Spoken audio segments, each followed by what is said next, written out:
dan jangan cepat nak melatah juga, tak boleh. Kerana mereka masih belum memahami konsep din tu sebenarnya.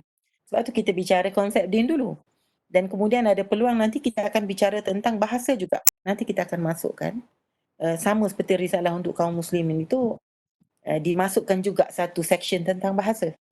Pemikiran, akal. Ini semua saling kait mengait. Dan memang pemikiran yang telah confuse susah nak terima. Kita sendiri pun masih dalam peringkat nak memahami, bukan?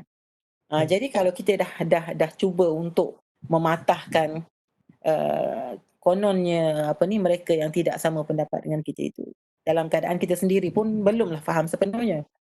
Jadi lebih baik kita go through dahulu dan kemudian berbincang secara rasional lah. Mungkin ada benarnya apa yang cuba dikatakan oleh pihak lawan kita itu, lawan idea itu. Dan mungkin ia boleh membuka minda kita juga. Macam mana kita nak menyalurkan apa yang Prof cuba sampaikan itu. Begitu.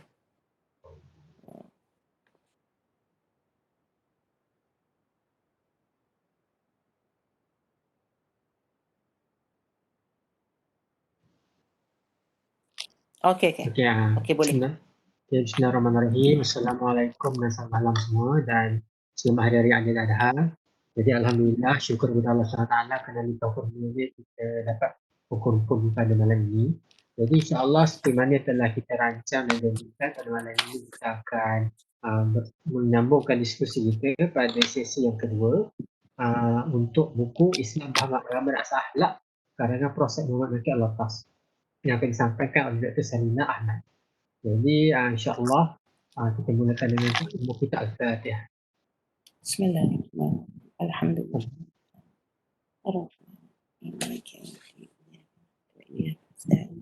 Ihdinas siratal mustaqim, siratal ladzina an'amta 'alaihim ghairil maghdubi 'alaihim waladdallin. Bismillahirrahmanirrahim. Assalamualaikum warahmatullahi wabarakatuh. Waalaikumsalam. Allahumma salli ala sayyidina Muhammad, ya Rabbi salli alaihi wasallim. Pertama sekali saya ucapkan terima kasih kepada adik-adik, terutamanya Mio dan sahabat-sahabat yang bersamalah pada malam ini. Jadi suka untuk saya beritahulah masing-masing kena ada yang versi buku ini, versi ataupun dalam bentuk PDF pun tak apa. Versi 2014 lah kerana saya difahamkan ramai yang ada versi ini. Jadi bukan apa, senang kita nak go word by word dan kemudian juga muka surat lah dan kita akan mulakanlah Islam, buku Islam Faham Agama dan Asas Akhlak sesi reading kita pada malam ini yang telah ditulis oleh yang berbahagia profesor yang dianugerahkan kehebatan ilmunya oleh Allah SWT, Said Muhammad Nakib Al-Attas. Okey.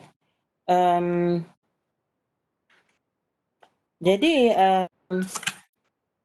kita tengok muka depan itu sebelum kita masuk kepada preface beliau itu. Alastu bi rabbikum, ada bacaan khat itu, tulisan khat itu. Alastu bi rabbikum qalu bala syahidna.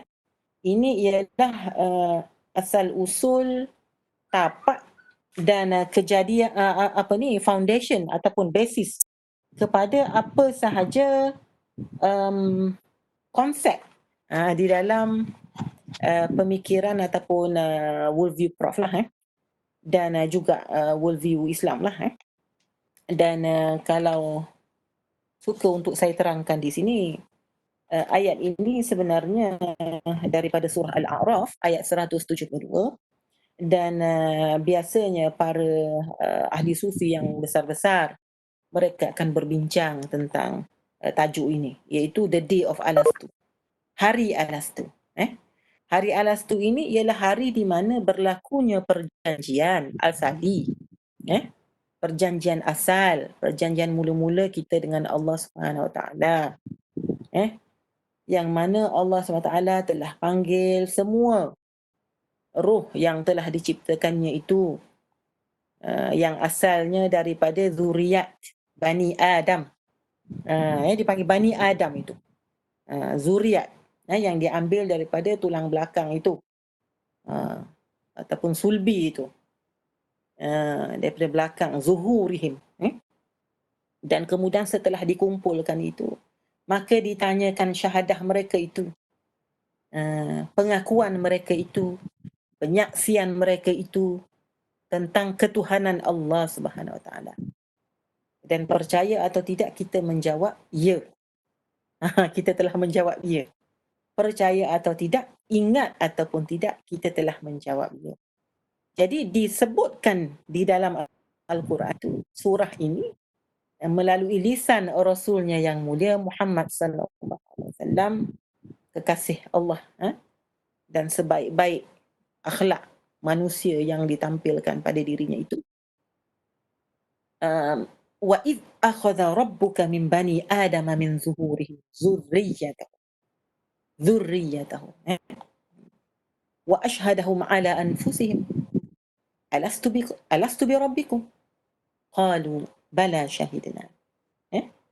Dan apabila dah kita ni berbaris bersusun di depan Allah SWT, maka ditanyakan, diminta penyaksian kita itu, tidakkah aku ini Tuhan kamu? Bukankah aku ini Tuhan kamu?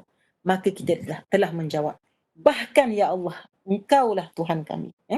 Inilah yang dinamakan kontrak ataupun perjanjian ataupun penyaksian oleh insan kepada Tuhannya. Kenapa disebutkan balik di dalam Al-Quran ini? Untuk mengingatkan kita ini, supaya antakulu yaumal qiyamati inna kunna an hadza ghafilin. Supaya kamu ni tidak pandai-pandai nak kata depan Allah nanti pada hari akhirat, oh kami tak perasan lah pula. Kami lupa lah pula. Ada ke? Tak perasan lah pula. Kami lalai. Tak boleh begitu. Kerana telah pun diberikan peringatan demi peringatan. Jadi buku ini dimulakan dengan tulisan inilah, tulisan khat ini, alastu bi rabbikum qalu bala syahidina. Jadi saya ingatkan ini adalah core ataupun intipati kepada pemikiran Prof lah, ataupun kepada idea-idea dalam pemikiran Prof itu, yang sebenarnya merupakan sambungan daripada ulama-ulama hebat, seperti siapa? Seperti Imam Al-Ghazali sendiri, seperti Imam Al-Ash'ari, dan kemudian imam lain yang hebat di dalam bidangnya masing-masing itu. Okey, kita pergi kepada preface, ataupun kata-kata mukaddimah daripada Prof. Bismillahirrahmanirrahim. Alhamdulillahi rabbil alamin. Assalatu wassalamu ala asyrafil anbiya'i wal mursalin. Maha sucilah Allah, sasaran dan tumpuan, dan pemilik yang layak bagi segala pujian. Ini ialah berkenaan dengan alhamdu itu sendiri. Alhamdu itu ataupun puji-pujian itu hanya kepada Allah. Jadi disebutkan oleh Prof ini dalam bahasa beliau yang unik ini, Maha sucilah Allah, sasaran dan tumpuan, dan pemilik yang layak bagi segala pujian. Kita perhatikan di situ, gaya bahasanya itu ada ritma, ada irama di situ. Sasaran dan tumpuan, dan pemilik yang layak bagi segala pujian. Yan di situ, A-N. Satu lagi, dan itu ada beberapa kali. Itu tidak ada di dalam bahasa Melayu standard kita sekarang ni. Pasal bahasa Melayu Prof ini adalah bahasa Melayu yang berasal usul daripada cara-cara bahasa Arab. Tidak ada koma, tapi yang ada ialah dan. Sasaran dan tumpuan, dan pemilik yang layak bagi segala pujian. Jadi yang berhuruf besar itu sudah tentulah dimaksudkan hanyalah kepada Allah Subhanahu Wa Taala. Okey, yang meliputi hambanya. Jadi yang di sini juga kembali kepada Allah SWT. Yang itu hurufnya besar. Why? Hambanya, hamba Allah. Iaitu Allah meliputi hambanya dengan berbagai kurnia yang berlebihan. Kenapa dibesarkan juga K itu? Kerana kurnia Allah ini tidak sama dengan kurnia manusia. Walaupun kita sebut juga pengurniaan darjah kebesaran, kurnia itu, kurnia ini, mengurniakan seorang anak dan sebagainya itu. Kurnia ini adalah kepada Rabbul Jalil, kepada Tuhan. Dan mengisi kalbunya dengan cahaya dan tugas serta tanggungjawab agama. Okey. Kalau tengok dan mengisi kalbunya baris ketiga ini nya hurufnya kecil, N tu. Jadi kembali kepada siapa? Kembali kepada hamba. Hamba iaitu insan. Dan mengisi kalbunya dalam kurungan insan. Dengan cahaya, nur dan tugas, wazifah lah. Serta tanggungjawab agama. Yang nuzulnya dari tahta mahligai maha agung. Siapa yang nuzul, siapa yang turun? Allah SWT. Dengan selayaknya kita tidak akan bincangkanlah isu turunnya itu bagaimana. Cuma sekarang ini kita nak bincangkan yang mana yang kita maksudkan itu Tuhan dan mana yang mana yang insan. Tahta mahligai maha agung itu arsh, ke langit dekat sama dunia, langit terdekat. Dunia itu sendiri maksudnya yang didekatkan. Didekatkan. Itu merupakan satu daripada pelbagai darajat. Berarti Allah SWT nuzul itu merupakan satu contoh darajat rahmat. Aneka kasih rahmatnya rahim kepada makhluknya, insan dan bukan insan. Makhluk itu selain daripada Allah SWT. Selain daripada Allah itu kita panggil makhluk. Kerana Allah itu khalik, pencipta. Selain daripada Allah SWT adalah makhluk yang dicipta. Berbeza dia daripada raja kerana meskipun keagungannya tiada taranya dan kebesaran serta keindahannya menafikan kemungkinan adanya sebarang tolak banding dan menghampakan semua. Jadi berbeza Allah SWT ini daripada raja yang lain, walaupun di dalam Al-Quran itu disebut Malik, raja. Maliki Yaumiddin, tetapi rajanya Allah ini tidak sama dengan rajanya manusia. Dari segi mana? Dari segi pertamanya, ini saya ringkaskan sedikit. Dari segi pertamanya ialah Allah SWT turun kepada insan itu. Turun bagaimana, wallahualam, kita tidak bincangkan yang itu.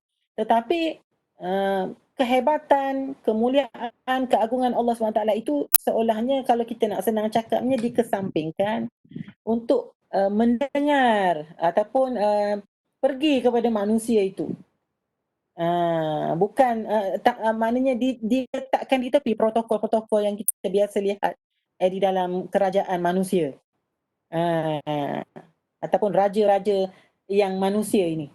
Kadang-kadang raja pun tidak ingin berjumpa dengan rakyat jelatanya, dengan diletakkan protokol-protokol majlis yang pelbagai itu.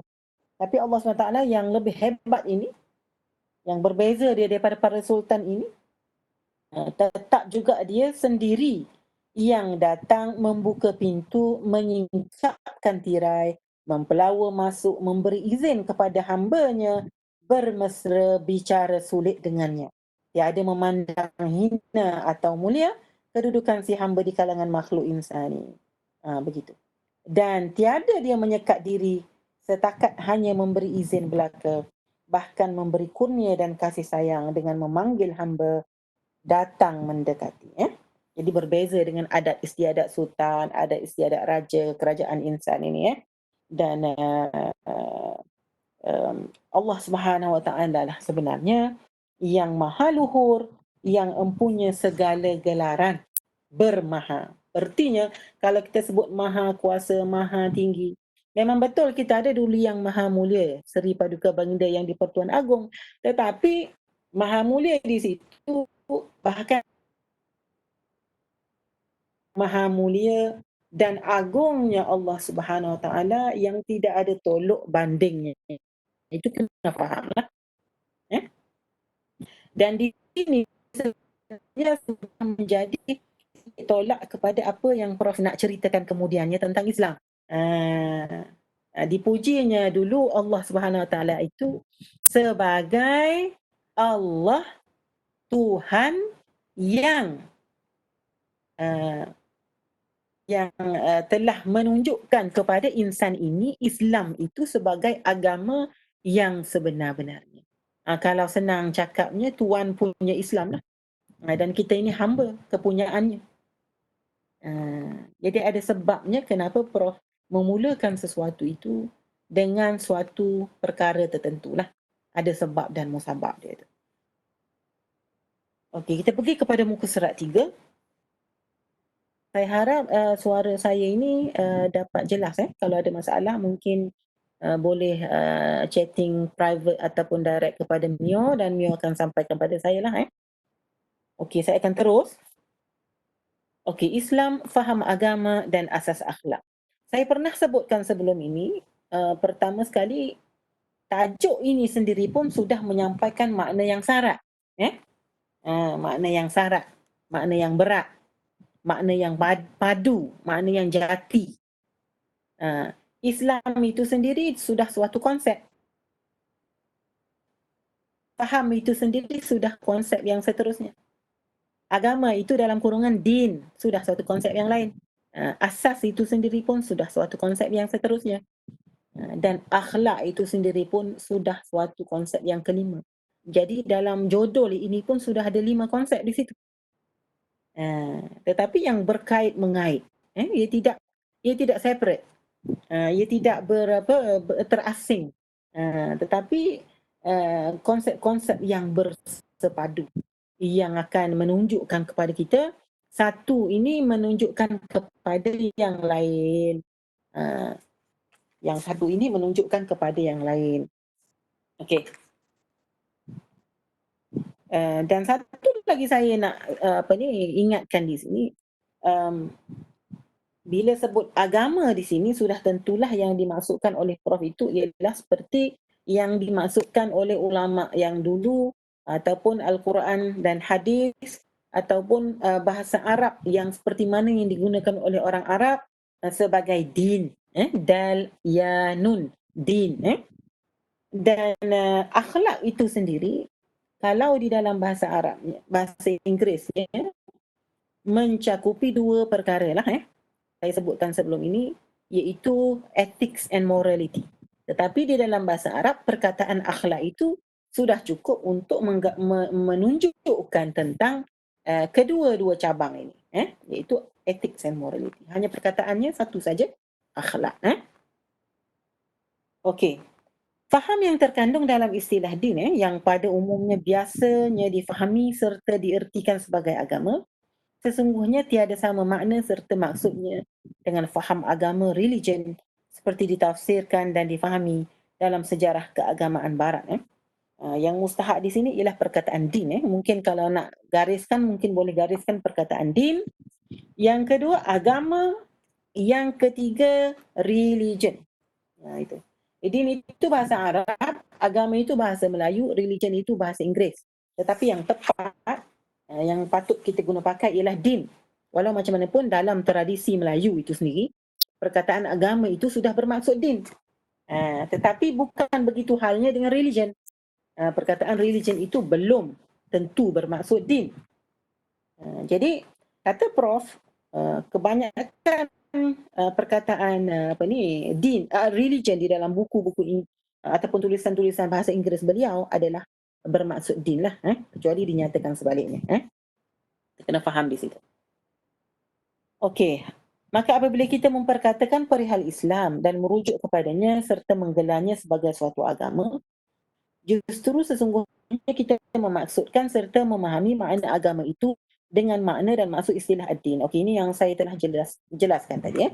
Jadi bila sebut din, kita kena faham maksud Prof di sini ialah merangkumi pertama apa yang Quran cerita pasal din. Yang kedua, apa yang hadis cerita pasal din. Din bukan ad-din lagi. Din dulu. Okey, walaupun ad-din terangkum juga di dalamnya, nanti kita ceritakan sekejap lagi, tapi din dal ya nun. Okey, jadi saya ulang balik, pertama mesti yang Al-Quran ceritakan ataupun maksudkan tentang din. Yang kedua hadis maksudkan tentang din. Yang ketiga ialah penggunaan bahasa Arab tentang perkataan din. Jadi kata Prof, dia memilih lisanul Arab untuk dikaji. Sebab apa? Sebab lisanul Arab oleh Ibnu Manzur ini telah merangkumi ketiga-tiga perkara yang disebutkan tadi. Diletakkan di dalam itu bagaimana gaya bahasa Al-Quran menyampaikan maksud din. Diletakkan juga di situ bagaimana hadis mencara gayakan perkataan din. Dan diletakkan juga di situ bagaimana di dalam kamus Ibnu Manzur ini, lisanul Arab ini, bagaimana orang Arab menggunakan perkataan din dan bagaimana dinyatakan di dalam disebutkan di dalam pantun, kalau kita pantun lah syair-syair Arab, penggunaan Arab, perkataan din itu dan pecahan-pecahannya itu. Jadi sebab itulah semantic analysis Prof ini ia bukan bersifat superficial tau. Dia tidak di permukaan saja begitu. Tidak, dia mendasari, menelusuri dan mengkaji dengan mendalam bagaimanakah konsep tertentu itu difahami dari sudut linguistik bahasa Arab itu. Dan bukan bahasa Arab semata-mata bahasa Arab yang kita tengok komunikasi sekarang ini. Kaifa haluka ana bi khair, sabahal khair, sabahan nur, man anta ana tilmiz, ana tilmiza, mabruk, mubarak, sa'id. Bukan yang itu. Itu komunikasi. Itu komunikasi. Komunikasi ini kita belajar bahasa Arab, maknanya untuk pergi melancong ataupun untuk mengerjakan haji ataupun umrah, maksudnya untuk bicara, untuk bercakap dengan orang, ataupun untuk tujuan-tujuan ekonomi dan sebagainya lah, kita nak berjumpa dalam mesyuarat dan sebagainya, nak bina connection dengan mereka yang Arab spoken, begitu. Tetapi yang kita bicarakan ini melalui lensa Profesor Al-Atas ini jauh lebih dalam dan jauh lebih sophisticated daripada itu. Kita sedang bicara tentang nahu. Kita sedang bicara tentang sarah. Kita sedang bicara tentang balaghah.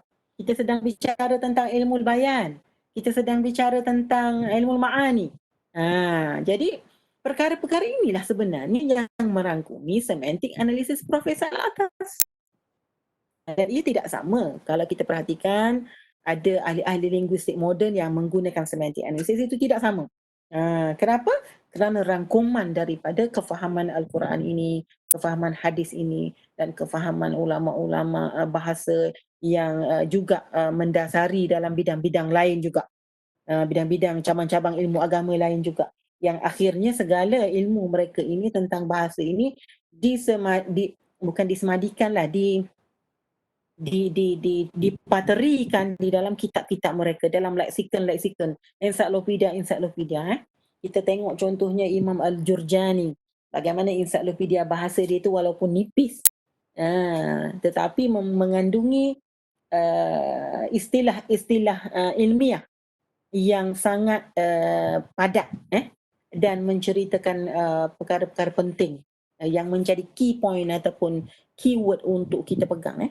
Contohnya makna yang diterangkan oleh beliau di dalam kitab beliau itu, ta'rifat itu, dan bagaimana maksud akal, apa maksud fikir, apa maksud fikir itu, yang akhirnya nanti pada zaman ini dan juga sebenarnya telah dibuktikan oleh Dr. Zaidi Ismail di IKIM itu telah ditulis satu buku tentang kebat, higher order thinking itu, dan juga tentang akal dalam Islam itu.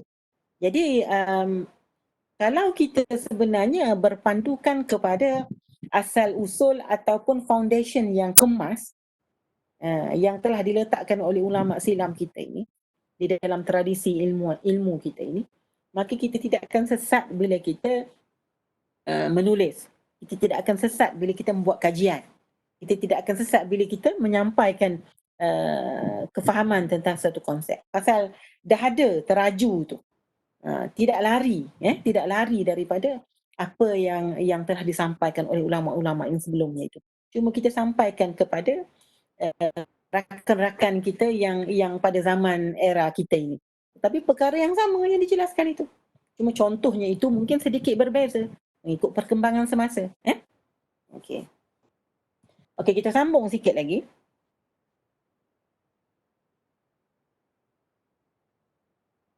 Maka apabila okey, itu tadi sudah kita baca keistimewaan bahasa Arab Okey, segala kandungan makna yang terkandung dalam istilah din itu merupakan bibit-bibit atau dasar-dasar makna yang semuanya meramukan dengan saksama dan sempurnanya. Meramukan ni macam ramuan lah macam resepi. Ramuan ataupun resepi. Dan segala bibit makna, asal makna atau makna dasar itu pada kesemuanya merupakan pula suatu kesatuan faham yang padat mendalam serta jelas pengertiannya. Muka surat 4 sebagaimana terbayang dalam kitab suci Al-Quranul Karim dan dalam bahasa Arab yang memilikinya. Jadi Prof ini orang yang pertama yang memperjuangkan ataupun mungkin antara yang pertama yang memperjuangkan tentang pentingnya kita memahami bahasa Arab Al-Quran ini. Dan bila kita bercakap tentang Al-Quran, maka kita bercakap tentang bahasa Arab.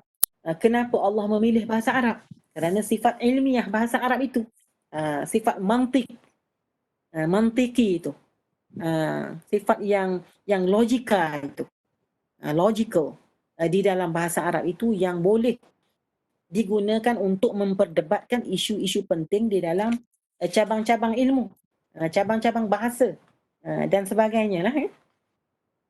Okey, bila kita sebut perkataan din itu tadi dan ada footnote itu, jadi Prof ceritakan tentang lisanul Arab dan saya telah sentuh sebelumnya. Jadi kata Prof, beliau digunakan lisanul Arab itu kerana katanya kitab itu adalah merupakan kamus yang paling komprehensif. Bukan tidak ada kamus-kamus lain Kita boleh tengok senarai yang telah diberikan oleh Prof di dalam kitab The Concept of Education beliau. Ada dalam lebih kurang 12, 13, 15 begitu. Kamus-kamus leksikon dan juga ensiklopedia bahasa yang telah disusun oleh ulama-ulama dululah Dan yang terakhir ialah Tajul Arus yang dalam 300-400 tahun kemudian inilah Dan ada yang baru juga yang moden itu saya sebutkan tadi Munjid itu, tapi Munjid itu sebenarnya ialah kamus baru yang ditulis oleh mereka yang Kristian orang Arab yang Kristian dan telah modernize pemikiran mereka itu. Jadi konsep ataupun kefahaman tertentu tentang perkara tertentu itu adalah berbeza daripada apa yang kita faham dalam worldview kita. Jadi berhati-hati dah apabila kita membelek kamus. Sebab itulah Profesor Atas mengatakan bahawa bila kita cerita, bila Prof menyebut tentang vocabulary Islam ataupun istilahat Islam maka dia tidak memaksudkan senarai perkataan-perkataan di dalam kamus. Sebaliknya ialah kata kunci yang berada ataupun yang dijelaskan oleh ulama-ulama di dalam tradisi keilmuan Islam itu yang beliau bawa di dalam worldview of Islam. Nanti kita ceritakan kemudian ada saya pun telah senaraikan sebenarnya di dalam karya-karya saya jugalah yang tak seberapa ni. Apakah perkataan-perkataan penting? Apakah kunci-kunci kata penting yang harus kita tahu dan kita buat kajian mendalam lah Bukan kerana dulu tidak dibincangkan, bukan. Tetapi pentingnya zaman kita ini, zaman moden dan pasca moden ini untuk bicara perkara yang telah pun dibicarakan sebelum ini oleh ulama yang telah lepas, ulama yang muktabar. Tapi kita nak jelaskan dalam ruang lingkup pemikiran orang-orang kita lah yang sudah agak keliru lah. Jadi ini adalah sebenarnya projek besar oleh Profesor Alatas ini dan memerlukan komitmen yang tinggi lah untuk sama-sama dijanakan dan diteruskan. Okey, kita sambung lagi. Okey, dalam footnote ini saya ingat mungkin boleh baca sendirilah sebab saya pun dah ringkaskan tadi. Disebutkan di sini Profesor Alatas sangat cermat. Disebutkan daripada versi manakah ataupun naskah manakah yang diambil oleh beliau. Lisanul Arab. Macam saya pakai ni dah ada yang baru sikit lah. Okey, yang ni. Tapi yang Prof pakai itu yang sedikit lama dari, bukan lama yang sebelum itu.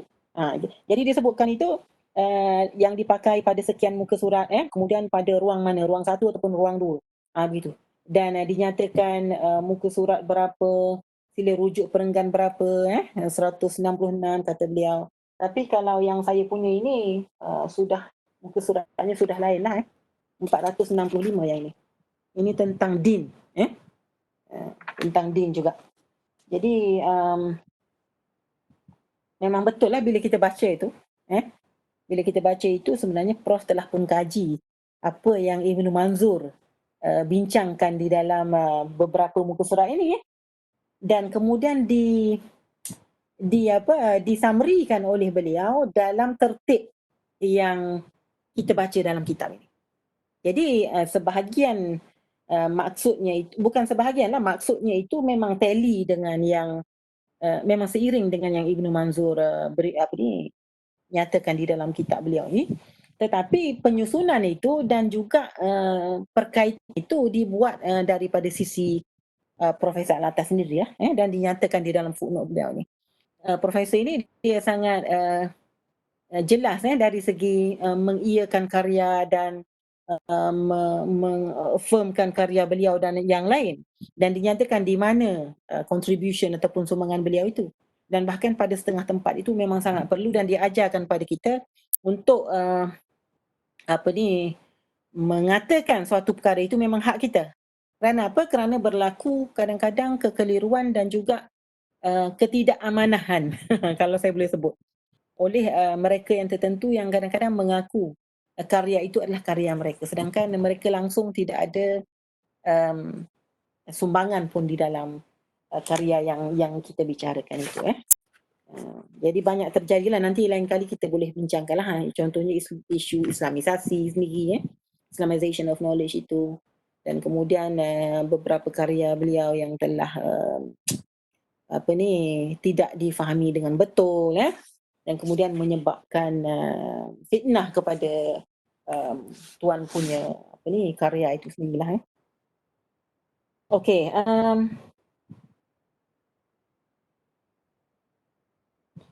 okey, saya suka nak sebutkan di sini bila kita bicara tentang din, kalau menurut Al-Imam Jalaluddin As-Suyuti, seorang ahli tafsir yang termasyhur, karangan beliau ini agak sempoi lah, senang, bahasa muda kita sekarang ni sempoi, senang nak difahami juga. Jadi menurut Imam As-Suyuti, Jalaluddin As-Suyuti ini yang meninggal pada lebih kurang 1505 Hijrah Masihi. Kita kena tahu imam-imam kita ni meninggal bila, supaya kita dapat menggarap ataupun meletakkan dalam sistem pemikiran kita ini pada waktu bilakah terjadi, oleh siapa, di mana dan bagaimana. Penting. Ini sebenarnya cara kita nak memahami pemikiran Islam juga, dan pemikiran bukan Islam lah. Tak kira imam tradisi Islam ataupun mereka yang tokoh-tokoh dalam tradisi lain, maka kita kena tahu bilakah mereka meninggal, pada era bilakah, dan ulama manakah yang hidup sezaman dengan mereka, supaya kita dapat faham apa yang terjadi pada waktu itu, dan kitab-kitab yang ditulis oleh mereka itu berkenaan dengan apa. Okey, jadi kata Imam Jalaluddin As-Suyuti itu tadi, terdapat 84 tempat di dalam Al-Quran yang menyebut perkataan din, dan semua cabang dia lah, bukan din semata-mata, cabang dia, pecahan-pecahan dia, derivatif, bahasa Inggeris dipanggil derivatives. Alhamdulillah, saya sekejap.